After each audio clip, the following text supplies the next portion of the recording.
Border पर Bofors पहुंच गया है। जी हां, लद्दाख में लाइन ऑफ एक्चुअल कंट्रोल पर चीन को सबक सिखाने के लिए बोफोर्स की तैनाती हो गई है और इसका असर भी अब वहां दिखने लगा है।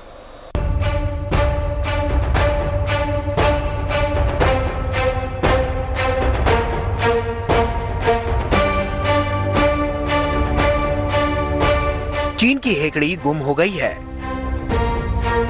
लद्दाख में लाइन ऑफ एक्चुअल कंट्रोल के पास सेना का जमावड़ा करने वाला चीन शायद अब ये समझने लगा है कि बात बढ़ाने से कोई फायदा नहीं, इसीलिए अब वो बातचीत के मूड में दिख रहा है।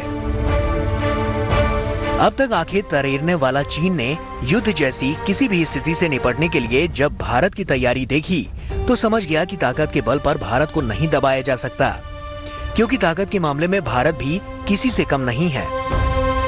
और अब तो भारत ने लाइन ऑफ एक्चुअल कंट्रोल के पास बोफोर्स तोप की तैनाती कर दी है। साथ ही भारत लद्दाख के पास हवाई पट्टी भी बना रहा है। ऐसे में अगर चीन कोई गलत हरकत करता है तो भारतीय फौज उसके दांत खट्टे कर देगी। इसका असर दिखने लगा है। गालवान घाटी में चीनी सेना 2 किलोमीटर पीछे हट गई।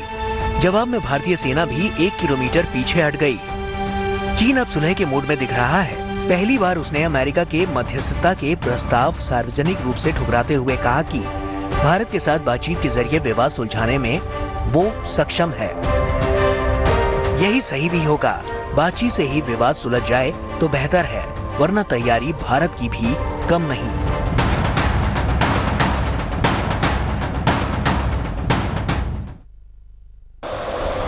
सीमा पर बोफोर्स की तैनाती के साथ ही भारत हवाई पट्टी का निर्माण भी कर रहा है। भारत ने अपना इरादा साफ कर दिया है कि अगर चीन बातचीत की जगह ताकत दिखाने की कोशिश करेगा तो उसे इसका माकूल जवाब दिया जाएगा।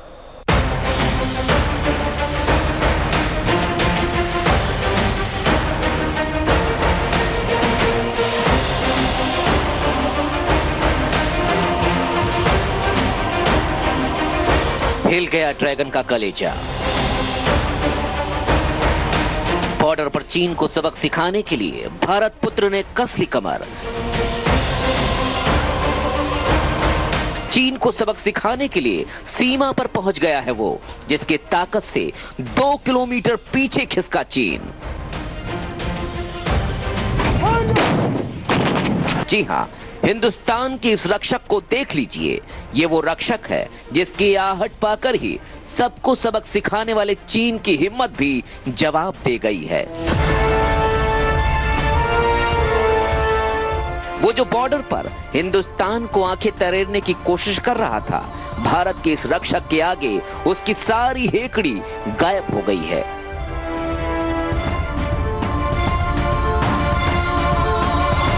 दूसरों की सीमा में घुसने का चीनी शौक अब कांपता नजर आ रहा है, क्योंकि हिंदुस्तान ने ड्रैगन की हरकतों का उसी की भाषा में जवाब देने की पूरी तैयारी कर ली है। ड्रैगन की किसी भी हरकत का जवाब देने के लिए लद्दाख में भारतीय सेना ने बोफोर्स तोपों की तैनाती शुरू कर दी है। ये वही बोफोर्स तोपें हैं जिन्होंने कारगिल में दुश्मन के दांत खट्टे कर दिए थे, छक्के छुड़ा दिए थे, पाकिस्तान को घुटनों के बल ला दिया था। फिलहाल 60 बोफोर्स आर्टिलरी गन यानी तोपों की तैनाती हो रही है लद्दाख में। स्वीडन से खरीदी गई इन तोपों ने कारगिल में भारत की जीत में बड़ी भूमिका अदा की थी। इसकी मारक क्षमता और ताकत के बारे में हम आपको आगे बताएंगे, लेकिन फिलहाल इतना जान लीजिए कि पहाड़ पर बैठे दुश्मन को नानी याद दिलाने में बोफोर्स तोप का कोई जवाब नहीं। इसे बोफोर्स तोपों का डर कहें या मोदी सरकार की कूटनीति, लद्दाख में एलएसी पर चीनी सेना जहां डटी हुई थी उससे 2 किलोमीटर पीछे वो खिसक गई है। चीन शायद इस बात को समझ चुका है कि ये 1962 का हिंदुस्तान तो बिल्कुल भी नहीं है। उसका अंदाजा उसे इस बात से ही हो गया होगा कि चीन की हलचल के बीच ही अनंतनाग में NH-44 के करीब फाइटर प्लेनों को उतारने के लिए इमरजेंसी लैंडिंग स्ट्रिप की तैयारी की जा रही है। ये हवाई पट्टी 3 किलोमीटर लंबी होगी। ये देखिए, यही है वो हवाई पट्टी वाला इलाका जो चीन को डरा रहा है कि भारत बदल चुका है। ये 3 किलोमीटर की हवाई पट्टी नहीं तैयार हो रही, चीन के कलेजे पर लौटने वाला सांप तैयार हो रहा है, जिसे चीन समझ चुका है और शायद इसीलिए अब तक फुफकारने वाला ड्रैगन अब बातचीत के जरिए आगे बढ़ रहा है। भारत चीन के बीच सीमा को लेकर पहले दौर की बातचीत सफल भी हो चुकी है, जबकि दूसरे दौर की बातचीत 6 जून को होने वाली है। एक तरफ भारत बातचीत के जरिए हालात सामान्य करने की कोशिश कर रहा है, लेकिन दूसरी तरफ जंग की हालत में दुश्मन को नाको चने चबवाने की तैयारी भी पूरी है। और अब तो दुनिया को भी पता है कि इस पूरे माहौल के बदलने में एक तरफ भारत पुत्र बोफोर्स है, तो दूसरी तरफ लद्दाख में बनने वाली ये हवाई पट्टी और भारतीय जवानों का हौसला, जो चीन के सैनिकों की हर हरकत का मुंहतोड़ जवाब देने के लिए LAC पर जुटे हुए हैं।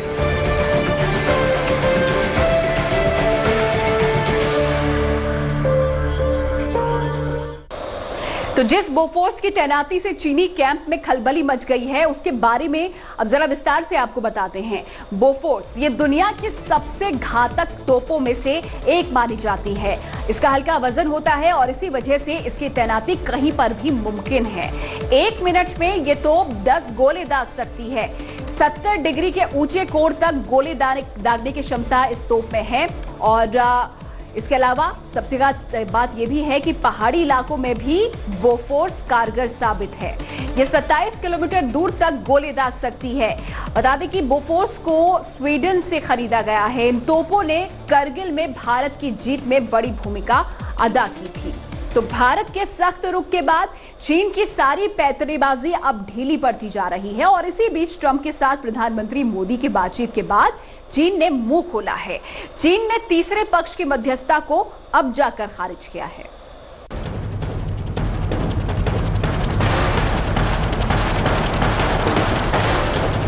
लद्दाख में LAC पर अड़ गया भारत तो टूटने लगा ड्रैगन का गुरूर।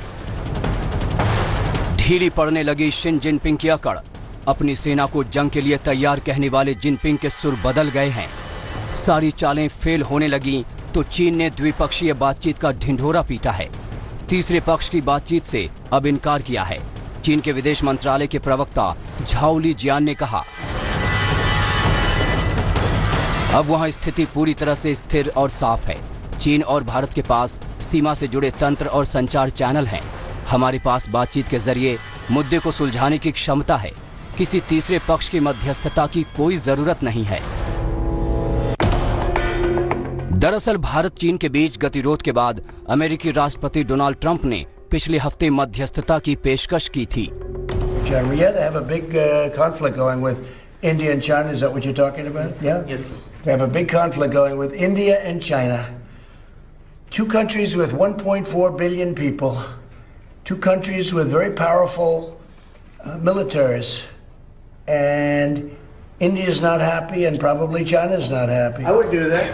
I would do that if they thought it would help. If I were the mediator or the arbiter, I would do that. So we'll see. Go ahead.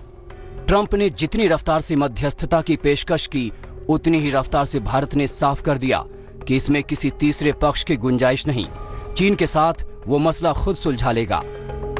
Bharat की भी यही कोशिश है कि तनाव किसी भी सूरत में न बढ़े, बल्कि मिलिट्री लेवल पर यदि बातचीत करनी है तो मिलिट्री लेवल पर बातचीत करके, डिप्लोमेटिक लेवल पर बातचीत करनी है तो डिप्लोमेटिक लेवल पर बातचीत करके उस मामले को सुलझाया जाना चाहिए। और इस समय मैं जानकारी देना चाहता हूं कि मिलिट्री लेवल पर और डिप्लोमेटिक लेवल पर इस समय चाइना के साथ बातचीत चल रही है। हालांकि चीन को ये कहने में वक्त लग गया।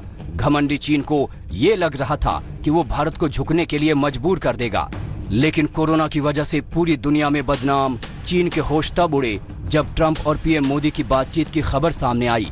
मंगलवार को पीएम मोदी और ट्रंप के बीच फोन पर बातचीत हुई। दोनों नेताओं के बीच करीब 25 मिनट फोन पर बातचीत के बाद विदेश मंत्रालय ने बयान जारी कर कहा, पीएम मोदी और राष्ट्रपति ट्रंप के बीच भारत चीन सीमा तनाव पर विचार विमर्श किया गया। इतना ही नहीं, अमेरिकी राष्ट्रपति ट्रंप ने प्रधानमंत्री नरेंद्र मोदी को G7 शिखर सम्मेलन के लिए अमेरिका आने का न्योता दिया। ट्रंप ने पीएम मोदी को बताया कि उनकी मंशा G7 के विस्तार की है।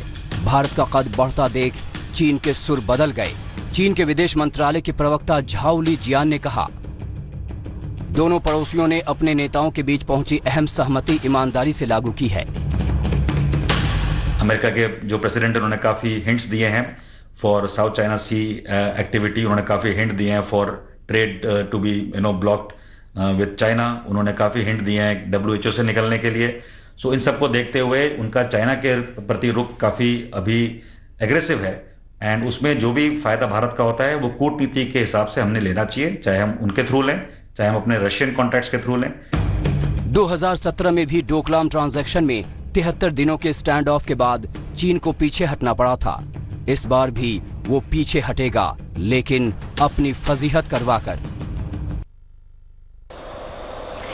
तो चीन के सुर अब इसीलिए बदलने शुरू हो चुके हैं क्योंकि भारत अमेरिका की मजबूत होती दोस्ती उसके लिए अब खतरनाक साबित हो सकती है, ऐसा उसे लग रहा है।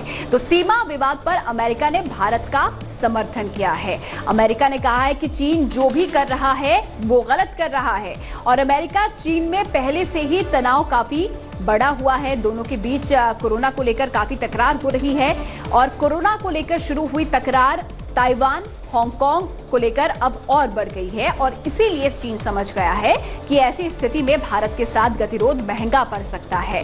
अमेरिका ने इस बीच मध्यस्थता का प्रस्ताव भी दिया और भारत चीन विवाद में घुसने की कोशिश भी की। LAC पर चीन की सैन्य तैयारियों के मुकाबले भारत की सैन्य तैयारियां काफी मजबूत हैं। बोफोर्स की तैनाती और हवाई पट्टी का निर्माण ये साफ दर्शाता है कि भारत इसे और मजबूत कर रहा है। तो ऐसे में चीन अब समझ गया है कि सुलह से ही ये मामला निपट जाए तो अच्छा है। भारत पहले से ही बातचीत के जरिए इस विवाद को सुलझाने की वकालत पहले से ही करता रहा है। तो चीन ने भारत को धोखा देते हुए लद्दाख के कई इलाकों में करगिल जैसी चाल चली है। कोरोना संक्रमण के कारण भारतीय सेना ने लद्दाख में अपना अभ्यास टाल दिया था, और बस इसी का फायदा उठाकर चीन ने लद्दाख में कर दी पीठ पीछे साजिश। बता दें कि पिछले करीब 1 महीने से भारत और चीन के बीच तनातनी चल रही है। चीन की साजिश को जानने के लिए हम आपको हमारी ये रिपोर्ट दिखाते हैं।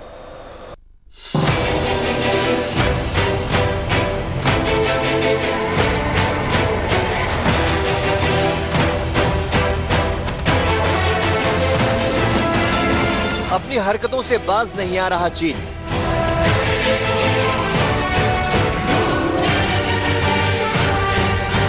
साजिश पर साजिश रचे जा रहा है चीन।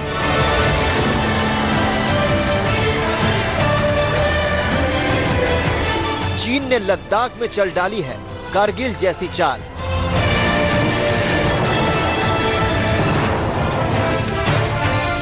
चीन ने लद्दाख में चली पाकिस्तान जैसी चाल।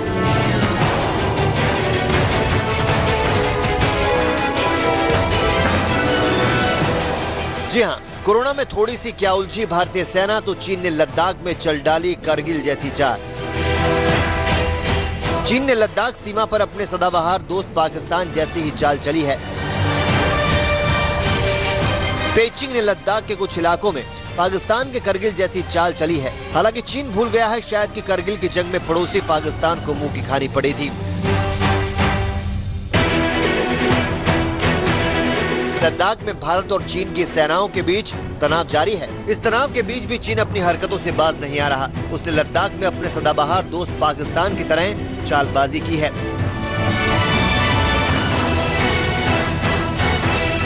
दरअसल सेना के कुछ जवानों के कोरोना संक्रमित होने के बाद भारत ने वास्तविक नियंत्रण रेखा यानी LAC के करीब मार्च के शुरू में अपने अभ्यास को कुछ समय के लिए टाल दिया था।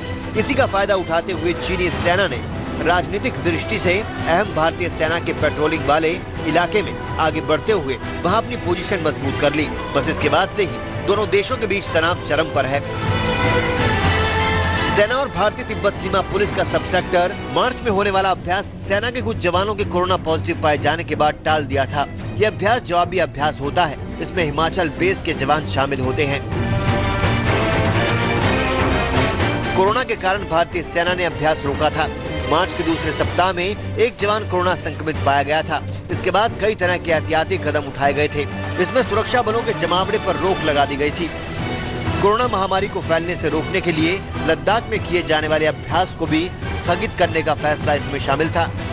हालांकि चीन ने भी अपने अभ्यास को 1 महीने के लिए स्थगित कर दिया था, लेकिन चीन ने चला के दिखाते हुए गलवान घाटी और पेंगोंग शो झील के करीब फिंगर एरिया में तुरंत सैनिकों की तैनाती कर दी। चीनी सैनिकों के पहुंचने के कारण दौलत बेग ओलिड और काराकोरम पास से लेह तक जाने के लिए पिछले साल बनाए गए सड़क से संपर्क टूट जाने का खतरा मंडराने लगा है।